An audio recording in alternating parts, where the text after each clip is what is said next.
Hello,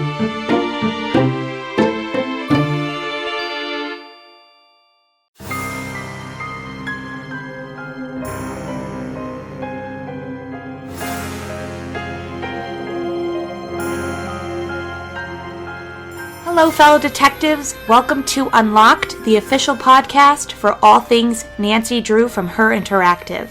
I'm your host, Tammy Tuckey, and this week we welcome actor and voiceover artist David S. Hogan to the show. Welcome, David. Well, thank you for having me. It's really a pleasure to be speaking with thee, Brady Armstrong. You get to really dabble in a lot of different shows and films. So what was the inspiration to kind of get into the entertainment industry to begin with? Well, let me see, where do I start? I think that the first kind of venture in the entertainment industry was actually on the musical end. I grew up in the 80s, and I grew up with hip-hop music. It was, just the music for me. And I did a little bit of rapping, with some friends, and we had some fun.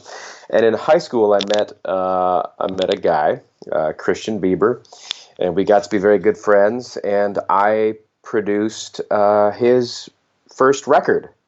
He had a group, a hip hop group called Major Weight Media, and we put out an album. I didn't do any singing, rapping, talking, anything, because I realized relatively quickly that I was not a very good rapper, but he was, and so I think that was my first.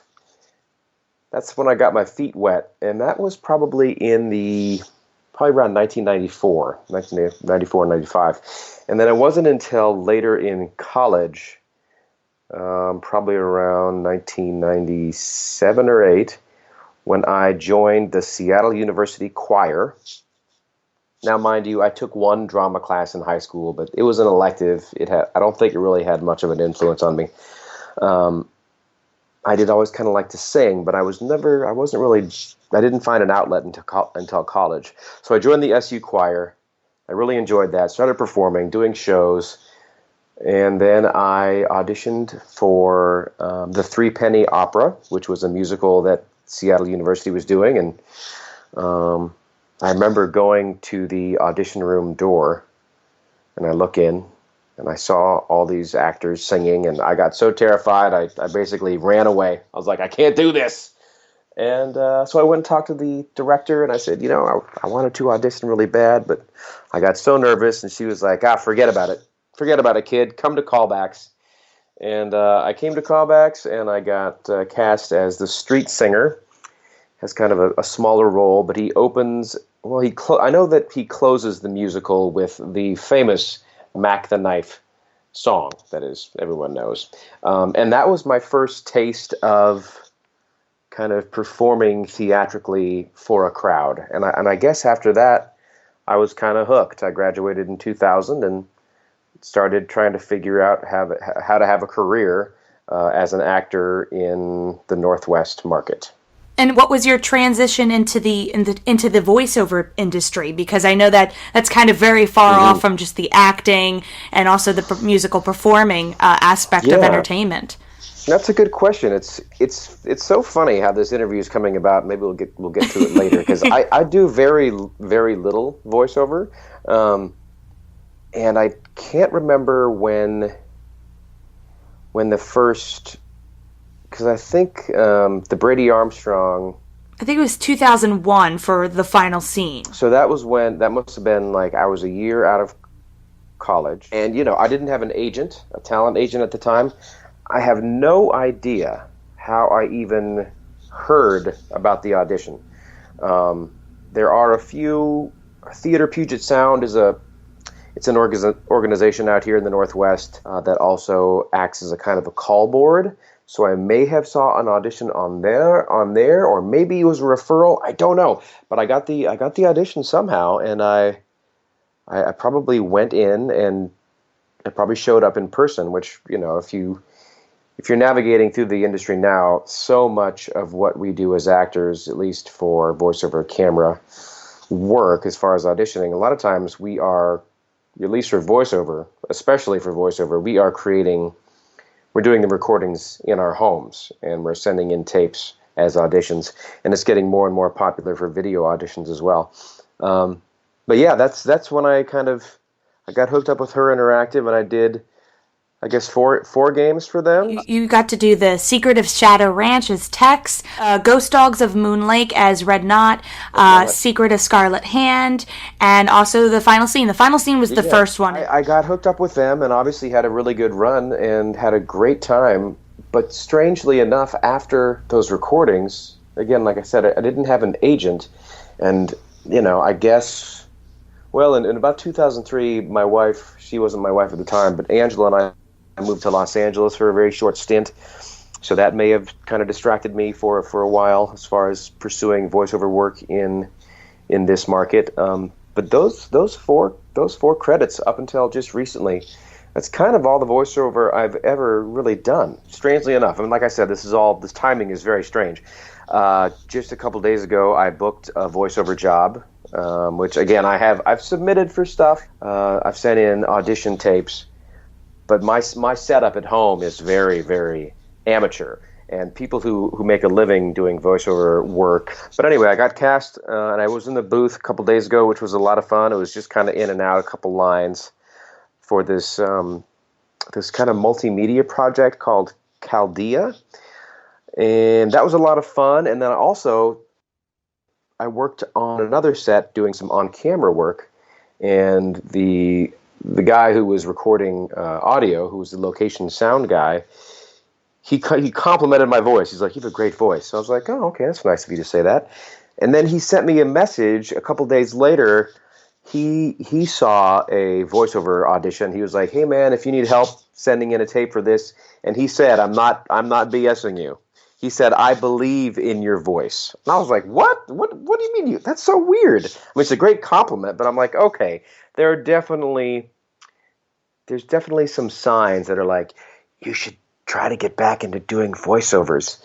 And then the other thing that's kind of nice about this whole kind of, because I tend to listen to the universe when it's giving me signals, aside from just a general desire to learn more about voiceover and kind of set up my at-home studio, is we do teaching through my company Mighty Tripod, and in the same building where we teach on-camera acting classes is the Seattle Voice Institute, and they specialize in voiceover stuff. So 2017 is definitely going to reignite me as far as trying to figure out how to get into the Seattle voiceover market. Well, I hope that you get to work with Her Interactive again, because I know that they like to have reoccurring characters, and I think all of us really liked Brady. We knew he was like a really good guy at heart. He just loved looking at himself in the mirror, so my favorite line was always the part where he's like, "My hairline may be receding," and that always would make me laugh. It still makes me laugh when I play the game, because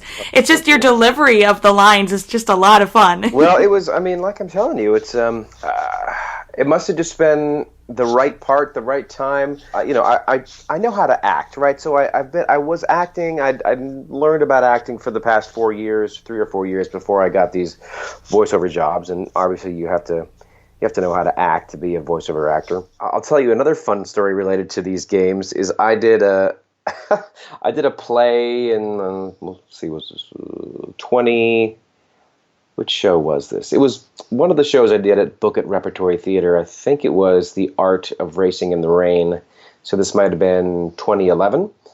And it was like the first day of rehearsal, and our stage manager had like a fangirl moment about me because of my work as Brady. She was like, "Oh my God, you were in the Nancy Drew games," and it was like, that was like a moment for me. Brady is such a fun character, and I don't know if you would be up to it, but like a little bit of a conversation with Brady, could we have? I mean, I can try to summon him up. I was looking for. I mean, I was trying to find like some voiceover tapes or a sample of my work from the games, and even the walkthroughs. I was like, "Where's Brady? I can't find him." But Sure, I can improvise. Quite a few years ago, so I'm not quite as vain as I used to be. I've grown up a bit and become more of a circumspect kind of guy, a little more humble. But yeah, let's have a chat. Well, Brady, first of all, you now own the Royal Palladium Theater alongside another buddy of yours who you weren't really too keen to work with at first, but now you have this theater of your own. What is it like running a theater as opposed to just starring in a movie that appears in a theater? Well, there are a lot more responsibilities, obviously.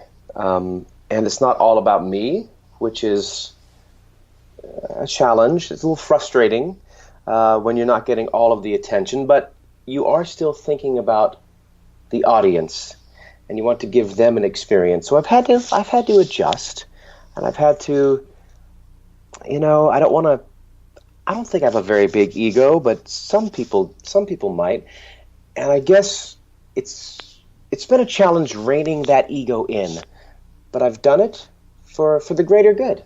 And are you still connected with Simone Muir, who was your previous agent? She wasn't really too nice to begin with, and I kind of thought that she was being a little bit too mean to you. Yeah, Simone and I, we had to go our separate ways. It was mutual. The split was mutual, and I wish her nothing but what she deserves. And I found representation, and I'm no longer with an agent. I'm with a manager, which I think that just suits my personality better. I get a little more one-on-one attention from my manager, and they kind of help me guide my career. So it's almost like having an agent who's also a friend, which is great. There's just not that many soap opera roles out in the world today, so are you kind of taking your career in a different direction? Like, are you looking for different roles that may be Academy Award-winning material at some point? Because we'd love to see you at the Academy Awards. Well, of course, I'd love to explore that kind of acting, but I'm drawn to the theater right now. I never really did a lot of theater before my career took off as a soap opera actor, so I think what I'm going to be doing, at least in the near future, is trying to get onto Broadway. I mean, a Tony is a prestigious award as well. That's right. And I think there's a lot of respect in the theater. I think I'm just ready to explore the life of an actor who treads the boards. So I'm gonna go visit I'm gonna visit New York and see what I can do over there, and hopefully land a couple roles. Maybe work my way from off Broadway onto Broadway. I have a bit of a singing voice. It's not great, but I can work on that as well, and we'll just see what happens. I've never thought about directing, but there is a kind of control that one has when they are directing, and I think I know how to talk to actors, which is important, set a scene. There's a lot that a director has to do, but I've always enjoyed a challenge. Well, I can't thank you enough for coming on the show, Brady. It was so nice to talk to you, and I hope Nancy does run into you in a next game of some sort. That would be great to see you guys team up for another mystery. And I would love to see her as well. And see. And see. Now, do you remember whether or not they showed you images of Brady and your other characters before you started the voice work, or did they give you information as to where they wanted you to take the voice? Yeah, but I bet it was a combination of showing us some, I don't know if they call them, I imagine they call them storyboards as well in the voiceover world, and then just kind of getting some direction in the booth. And I also remember they were very supportive of our own creativity and kind of seeing what we would bring to the table. I really liked working with them. Well, now, so finally, you've been doing a lot since Nancy Drew, as we've already talked about, but what are some of the upcoming TV shows or films that you're going to be in? Well, I just starred and produced a film. It was my first feature film as a producer called Paralytic, which screened this past year at the Seattle International Film Festival. And we are finalizing some distribution deals. So that will be a movie that should be available pretty soon, either streaming or probably streaming. I mean, there might be a DVD distribution deal as well. But I'm really excited about getting that one out and into the world so our friends can see it and download it and watch it. The other things, I mean, I've been working a lot this past year, which is great.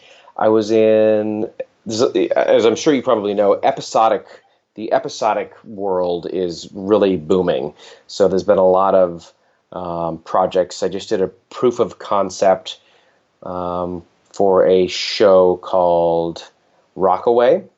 And the idea is that if the proof of concept is lights out, really, really amazing, which I think it will be, they will use the proof of concept to get financial backing so they can create the pilot. And then hopefully they can, sell the pilot and sell a package, the whole show, and sell it to HBO or Netflix or Amazon somewhere. And another thing that I did recently was another episodic. It's called The Scottish Play, where I played a character. I would say he's actually kind of similar to Brady in a lot of ways. It's the inner workings of a theater troupe. And they're all working on the play Macbeth. And my character, Frank, is, at least in his mind, he is the best actor of the group. He's kind of the star. And he really likes the ladies. So it's interestingly enough, there's kind of some things about Frank, now that I think about it, that are kind of Brady-esque.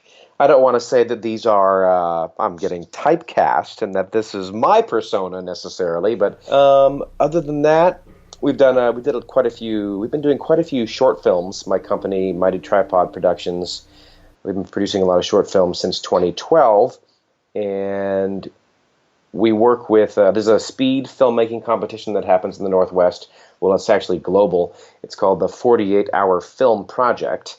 And our film that we produced last summer, called One Step Too Far, that actually it won. So we were the best film in Seattle, and that film will go to it moves on to the next step in this global competition. It goes to Filmapalooza in March, where it competes again. And actually, that's going to be happening. Filmapalooza goes all over the place, but this coming, the 2017 Filmapalooza is in Seattle. So we will be there, and we will compete. And if we win, if we're one of the 10 films that win, then we go to the Cannes Festival in France. So that would be pretty amazing. Taking a trip over to France would be just what the doctor ordered. Other than that, it's just continuing to audition. Working as often as I can in Seattle, which is a smaller market, but we're hoping for a bright and bountiful 2017 with lots of projects and lots of producing. I'm going to make sure I link below David's website and social media pages so you can follow along and see what the latest and greatest is on his plate.